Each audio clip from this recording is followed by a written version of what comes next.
ഒരു ബാഗൊക്കെ തൂക്കി മനസ്സിന് പിടികിട്ടാത്ത കുറേ ചോദ്യങ്ങൾ തേടിയുള്ള ഒരു കുഞ്ഞു യാത്ര. 2-3 ദിവസത്തേക്ക് യാത്രയാണ് കേട്ടോ, ഒരുപാടൊന്നുമില്ല. ചെറിയ ചെറിയ കാഴ്ചകളൊക്കെ കണ്ട് മനോഹരമാക്കുന്ന ഒരു യാത്ര. വീട്ടിൽ നിന്ന് ബാഗൊക്കെ എടുത്ത് അമ്മയോടൊക്കെ യാത്ര പറഞ്ഞ് യാത്ര ഇറങ്ങി. കുറച്ച് നേരം ബൈക്കിലൊക്കെ യാത്ര ചെയ്തു. പിന്നെ ബസ്സൊക്കെ കയറി. പിന്നെ ബസ്സിലാണ് യാത്ര. ബസ് യാത്ര മനോഹരമാണ്. നമുക്ക് പറഞ്ഞറിയിക്കാൻ പറ്റാത്തൊരു കാഴ്ചകളാണ്. ആ യാത്രാനുഭവം എത്ര വിളിച്ചാലും മതിയാവില്ല. നല്ല നല്ല കാഴ്ചകൾ, ഭംഗിയുള്ള സ്ഥലങ്ങളിൽ ആ യാത്ര അങ്ങനെ പോകും. അതിൽ ഒരുപാട് പരിചയമില്ലാത്ത സുഹൃത്തെ കിട്ടി, സംസാരിച്ചു. ചില ക്ഷേത്രങ്ങളൊക്കെ സന്ദർശിച്ചു. ആ ക്ഷേത്രങ്ങളിൽ നമ്മുടെ മനസ്സ് നിറക്കി വെച്ചു, കുറച്ച് പ്രാർത്ഥിച്ചു.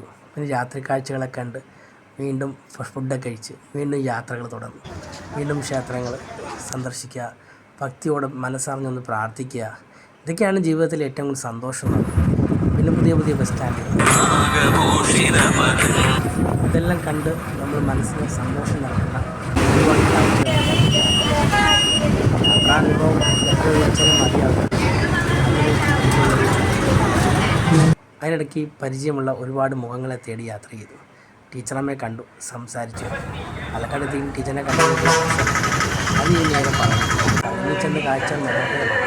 നമ്മൾ ഉദ്ദേശിക്കുന്ന അപ്പുറമാണ് അവിടുത്തെ കാഴ്ച. വെറൈറ്റി ഇപ്പോഴുള്ള ഓരോരോ ആൾക്കാരാണ്. ഭഗവാനെ കണ്ടു ചില കാഴ്ചകൾ.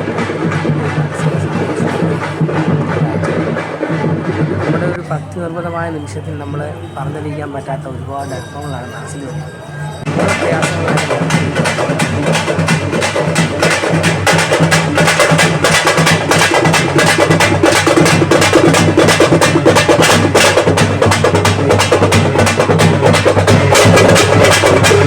മനോഹരമായ ഭംഗിയുള്ള കാഴ്ചകൾ എല്ലാം കണ്ട് ഓരോരോ യാത്ര പറഞ്ഞു. അവിടുന്ന് പറഞ്ഞു അതിൽ ഒരു കാര്യം പറഞ്ഞു, അവിടെ ഒറ്റ ആൾ ഹെൽമെറ്റ് വിടുന്നില്ല. നമ്മുടെ നാട്ടിലേക്കാണെങ്കിൽ ഹെൽമെറ്റ് അവിടെ ഫ്രീ ആയിട്ട് നടക്കുന്നത്.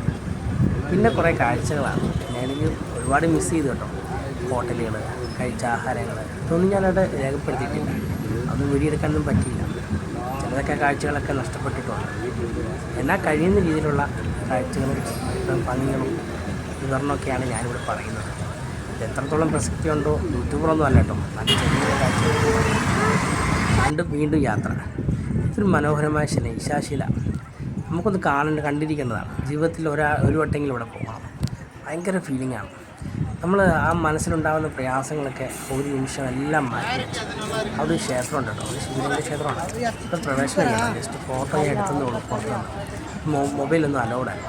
അതിൻ്റെ അകത്ത് കയറി കഴിഞ്ഞാൽ വല്ലാത്തൊരു ഫീലാണ്. നമുക്കവിടെ ഇരുന്ന് കഴിഞ്ഞാൽ ഒരു 10 മിനിറ്റ് ധ്യാനം ഇരിക്കണം. മനസ്സിൻ്റെ ഏകാഗ്രതയെ അനുഭവപ്പെടും. പല ചിന്തകളും മാറ്റി വെച്ച് നമ്മളവിടെ ഇരുന്നുണ്ടല്ലോ, വല്ലാത്തൊരു ഫീലാണ്. അതിലൊക്കെ കുറച്ച് കാഴ്ചകളും പ്രകൃതി ഭംഗിയായ കാഴ്ചകളൊക്കെയാണ്. കണ്ടിരിക്കാൻ തന്നെ നമ്മുടെ മനസ്സിനൊരു കുളിര് നൽകുന്ന കുറേ കാഴ്ചകളാണ്. കുറച്ച് ആൾക്കാരൊന്നുമല്ല കേട്ടോ, ഭയങ്കര ആളാണ്. നമ്മൾ വിചാരിക്കുന്ന പോലെ ഒന്നല്ല. പല വടക്കേന്ത്യയിൽ നിന്ന് വരെ ആൾക്കാരുണ്ടോ, ഇഷ്ടംപോലെ ആളുകൾ. ഹിന്ദി, തമിഴ്, തെലുങ്ക്, കന്നഡ, പല ഭാഷകൾ സംസാരിക്കുന്ന പല ആളുകളുണ്ടോ. നമുക്ക് എല്ലാവരും മനസ്സിലായില്ലെങ്കിലും ചിലരൊക്കെ ചില കാര്യങ്ങളൊക്കെ പറഞ്ഞ് മനസ്സിലാവും. അതിനിടയ്ക്ക് ഫോട്ടോ ഒക്കെ എടുക്കണമെന്നുണ്ട്. കുറച്ച് ഫോട്ടോസൊക്കെ എടുത്തു. പിന്നെ സെൽഫി എത്തലാവും, ഒരു പരിധിയില്ലേ. പിന്നെ ഈ സോളോ ട്രിപ്പ് ആയതുകൊണ്ട് തന്നെ, ഒറ്റയ്ക്കായതുകൊണ്ട് തന്നെ എല്ലാം ഒന്നും സെൽഫി എടുക്കാൻ ഒരു മടി. പിന്നെ അവിടെ നിന്ന് കുറച്ച് നമ്മളിവിടെ ബംഗാളികളെന്ന് പറഞ്ഞാൽ ഹിന്ദിക്കാരൊക്കെ ഉണ്ട്, രാജസ്ഥാനികളൊക്കെ ഞാൻ തോന്നുന്നു. അവർ കുറച്ച് ചേട്ടന്മാരോട് പറഞ്ഞു എൻ്റെ ഫോട്ടോസൊക്കെ ഒന്ന് എടുത്തു തരാമെന്ന് ചോദിച്ചു. അവർ 2-3 ഫോട്ടോസൊക്കെ എടുത്ത് തന്നു. അത് ഞാനിവിടെ ആദ്യം ഇട്ടിട്ടുണ്ട് കേട്ടോ. അതാണ് 2-3 ഫോട്ടോസ്. ആ ഫോട്ടോസൊക്കെ എടുത്ത് അവിടെ കുറച്ച് നേരം ഇരുന്ന് മനസ്സൊന്ന് ശാന്തമാക്കി. അതിൻ്റെ ഭംഗികളൊക്കെ ആസ്വദിച്ച് കുറച്ച് നേരമൊക്കെ വീഡിയോസൊക്കെ എടുത്ത് ഇങ്ങനെ നമ്മുടെ കാഴ്ചകളൊക്കെ കണ്ട് യാത്ര തുടങ്ങും. ഒറ്റയ്ക്കുള്ള യാത്ര ഒരു സുഖമുള്ള യാത്രയാണ് കേട്ടോ. എല്ലാവരും പറയുന്ന പോലെ അതൊരു നെഗറ്റീവൊന്നുമല്ല. തിരിച്ച് വീട്ടിലെത്തി, രാത്രിയായി. വീട്ടിൽ എത്തിയപ്പോൾ അമ്മ ഉറങ്ങിയിട്ടൊന്നും ഇല്ലെന്ന് തോന്നുന്നു. എന്നാൽ ലൈറ്റൊക്കെ കിടക്കുന്നു. എന്നാലും അമ്മയെ ഒന്ന് വിളിച്ചുണർത്തണം. എന്നിട്ട് ബാക്കി വിശേഷങ്ങളൊക്കെ വീണ്ടും അടുത്ത യാത്രയിൽ കാണാം. ബൈ.